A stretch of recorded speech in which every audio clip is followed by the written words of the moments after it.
Right, welcome to another tactics video for the Tyranids. We're looking at my High Fleet Leviathan collection. I'm sharing some of my favourite combinations, favourite tactics I like to use on the battlefield when using my Tyranids. So in this episode, we're looking at some of the Vanguard type units, which I really have fallen in love with these. Love the sculpts on, they're all brand new sculpts from Games Workshop. And I think it's a great, fun way of playing, a dynamic way of playing with Tyranids. So I want to share some tactics with you, how they can be used. And the more I'm using them, I thought they were terrible at the start, but the more I've used them, and worked on tactics for these, the more effective I've found them to be. So stay tuned and I'll share some tips and tricks of how to get the most out of these Vanguard type units. So first up, we'll do a showcase here because these sculpts are just... This is Deathleaper here, the character Lictor. It took me 2 hours to paint using the advanced contrast method. There's a number of tutorials on the channel. If you like the look of this, you can achieve the same results. So check out the painting tutorials.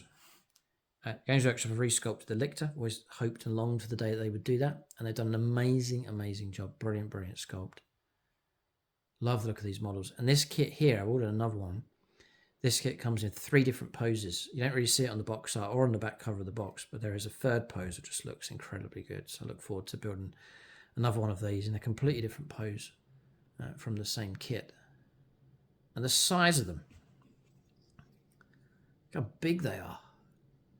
They're huge. So the fear factor, they have the intimidation factor, and they're cheap. You'll see how cheap they are in points as well. And if used rightly, they can cause absolute havoc amongst enemy ranks. And also the Von Ryan's Leapers as well. Fantastic sculpt from Games Workshop. Like a big Hormigaunt, basically, that strides across the table. Briefly look at those as well.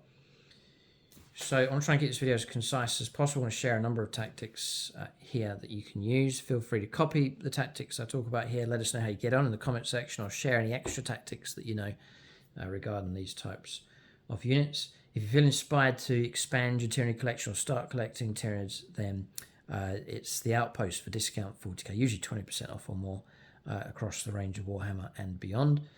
When you use the link in the video description below, it helps support us here on the channel as well. It doesn't cost you anything to do it, but when you use that link, it does help support us here on the channel. So, rule of cool with me, I collect units that I like. I love the look of these models, and then it's just an extra bonus when they start performing well on the table as well, and it's good fun to use them on the board. It's a really good fun way. I've played Tyranids for a long time, and I want to step away a bit from the charge across the board, the opponent shoots you, and what's left makes it into close combat. I think that's quite predictable, but I want to try and use cunning and strategy to try and harvest points on the tabletop and win by stealth and by outwitting the opponent, or trying to harvest points, not just the full-on in-your-face charge, which is too predictable, to play them a different way. So the opponent has to try and flush the Xenos out as opposed to just form a line, blow them away. It's a bit too boring, I think. So that's what you really can do. I'm mightily tempted to just go like a pure Vanguard sneaky army of Tyranids. Would be great fun to use on the board. So I think I'll talk about Von Ryan's Leapers. We're going to roll up some dice as well, just to really illustrate how this can work. So Von Ryan's Leapers, yeah, it's in alphabetical order now. So Von Ryan's Leapers, that's this squad of here. That squad here. I run a squad of 6. You can split them into 3s. I thought about doing it, but if you want to use stratagems on them and so on, you're going to get more worth if you run them as a big squad of 6. So basically my army is to move out onto objectives very quickly in the game, infiltrate and grab them, and force the opponent to try and flush you out of those objectives. Now I have a main force that pushes up to counter-punch and to tie the opponent up, and to fight on the middle ground and to delay them. Drawing points for objectives, drawing points for secondaries, harvest so many points the opponent can't catch up. And even if they destroy more of your stuff, it's too late. You've already got the points. And that's the way I try and play with the Tyranids. So one of the key units to help me with that is Von Ryan's Leapers. Because they have infiltrators. So they can infiltrate in, as long as you deploy more than 9 inches away from the opponent's deployment zone and more than 9 inches away from enemy models, you can push them right up. So you can immediately put them right up onto an objective to grab it. You can immediately push them right the way up the board. You know, the opponent's got a squad here. He's deployed them on the edge of his line, ready to move out onto an objective. I then deploy the Von Ryan's Leapers. I hide them if I can hide them. Sometimes I just go boldly and don't worry about it, but I might hide them behind a wall of some kind. And then if I don't go first, the opponent moves up. If I do go first, then I just spring out because I've got a 10-inch charge. And all of a sudden, they're flying at you very, very quickly. Now, let's say that happens.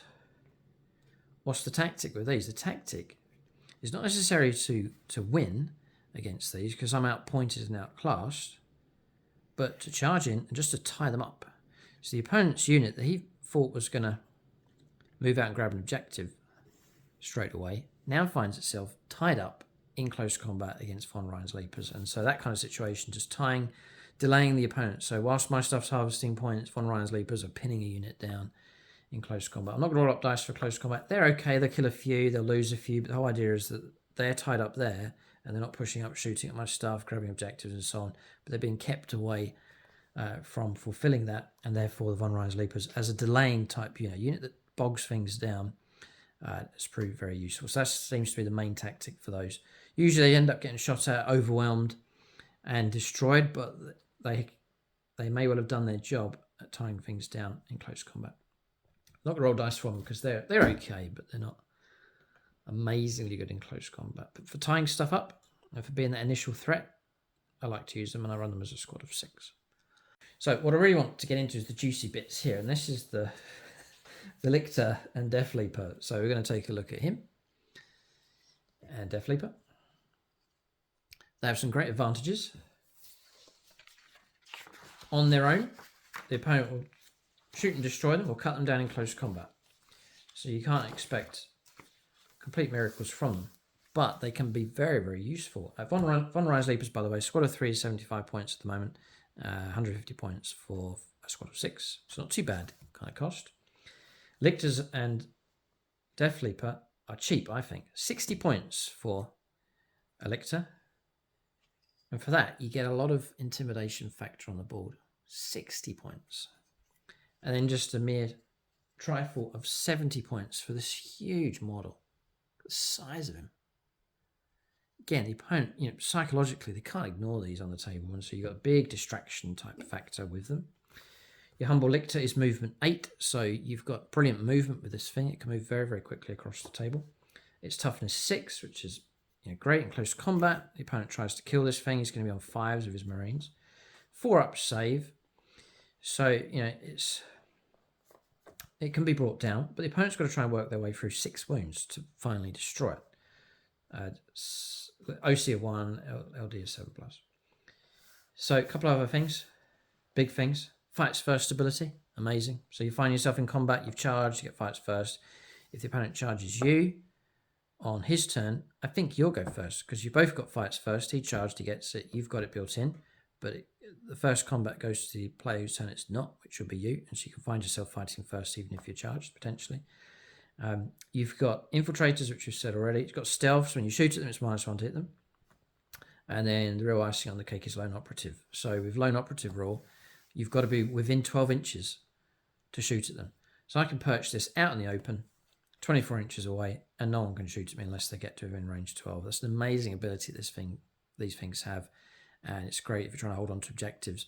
If you keep the opponent away, they can't shoot at them. Just sit there lurking in the shadows, anchoring an objective. So another good tactical use for the Lictor. So I use them in a couple of ways for my army. I'll use them just to sit out an objective, infiltrate and grab an objective, sit there. The only way the opponent's going to get them is by moving in close. Great. The other way to use them is to go aggressive and to go character hunting, which is great fun. Really, really good fun if it works, and it seems to be working quite well at the moment.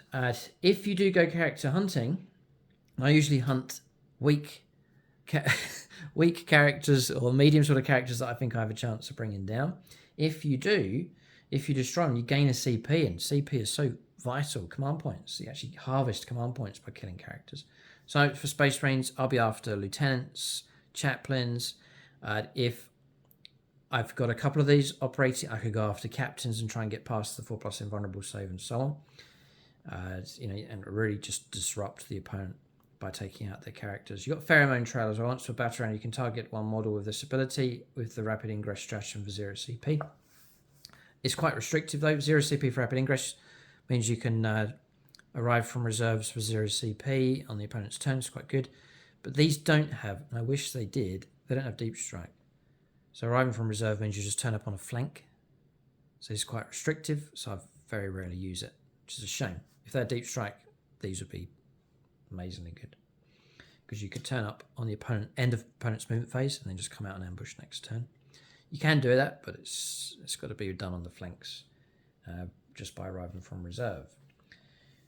So close combat, if you do go aggressive, what can you do? So it's got Lictor claws and talons. It's precision, so your attacks can be allocated. Your ult hit is normal, but when you get those hits, you allocate your wounds onto whichever model you choose. You could go after like a heavy weapons model, for example. Usually though, you're going to go after a character. So there's a lieutenant in there. I'd like to kill him. I'll send the Lictor in, and I'll allocate my hits that I get against that lieutenant. Try and kill him first. So it's an assassination job with him. You get 6 attacks, leading 2s, nice reliable hitting. Usually you get 5 hits. Strength 7, so real nice, 3s to wound the vast majority of infantry out there. AP -2s, nice bit of bite.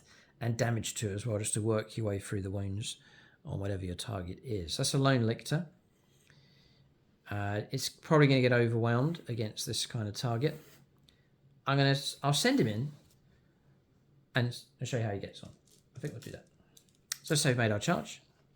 I'm going to go 6 attacks, and we'll just roll normally. We'll say we've gone for 6s pop lethal hits against vehicles. That's what I usually choose, but you can have the bonus for my detachment of getting the invasion fleet detachment against 6s for sustained hits against infantry.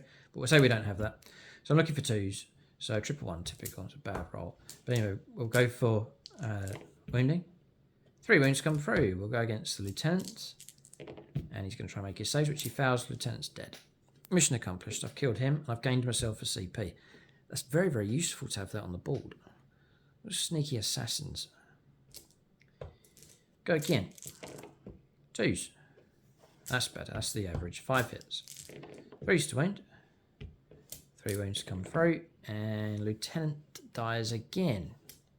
Notice there's 2 4s and a 5. If you're starting to hit invuln saves, you're going to struggle. So I usually try and go for characters that don't have an invuln, or models that don't have an invuln, just to cause disruption. If this squad loses their lieutenant, say it's unit Hellblast, as their lieutenant's gone, that's a blow for that unit and reduce their effectiveness. When the opponent tries to strike back, the Lictor can be good at delaying them because it's quite survivable. 12, 15, we'll say 30 attacks. Leading 3s. Stealth only counts for shooting. So it's just full on 3s to hit. Now remember, this is a 60 point model. He's up against a 180 odd point unit. So he's majorly outclassed, but he's sneaked in and killed the lieutenant. So he's done his job quite well. And then 5s to wound. That's the crucial part, because that can just knock down the effectiveness here. But it looks like Lictor's going to die. I'm just illustrating how one of them works. So we've kept a lot of the wounds away because of my toughness. And then I've got my 4+ armor save, which has kept me alive. I've rolled 3 saves. 4 wounds taken. He'll hang around for another turn. If he hangs around for another turn, it comes around to the opponent's turn, I'm back on fights first again. I'll get to try and kill some more Marines before I'm removed. So that's one Lictor. What if he is joined by Deathleaper, whose stat line's generally the same, where Deathleaper is like an enhanced Lictor basically. So you've got your toughness 6 again, movement 8. He's got a 3+ save and a 4+ invulnerable save. And he's got 7 wounds, just an extra wound, which can really help, especially if you've been hit by damage 2, for example, or damage 3. In close combat, it's the same stat line. 6 attacks, 2 strength, 7 -2, 2 damage. And then all the same abilities here. You've got the feeder tendrils again, so if you slay an enemy character, you get the CP.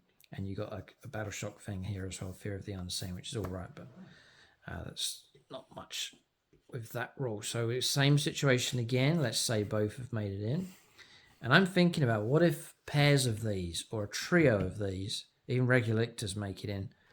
What kind of trouble will they cause? Not just for the character, but now for the unit. You got 70 points to 60. We're still out pointed, but I think these two will cause big trouble for this unit. So character assassination, tying units down, and then starting to eat away and destroy enemy models as well. And that constant fights first coming up, just fighting first and knocking stuff down, I think it's really good. So we'll go for... so the Lictor fights first in 2s, they've all hit. 3s to wound, just the 2. Lieutenant's taken 2 wounds. We'll go again with Deathleaper. And it's the worst roll ever. Passed. We'll go again. Even if a worst case scenario there, which is an absolutely dreadful roll, which I'll keep it on camera here just because it's real life.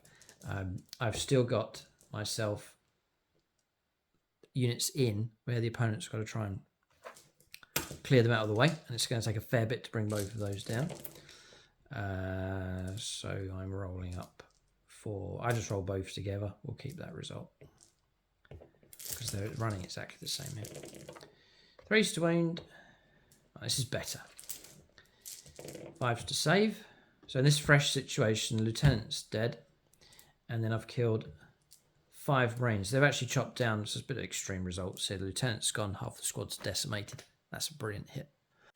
So I think that illustrates quite nicely. And I've bought myself another Lictor, and I'm thinking if I was bold enough, 2 Lictors and Deathleaper will take on those kind of targets and do really, really well.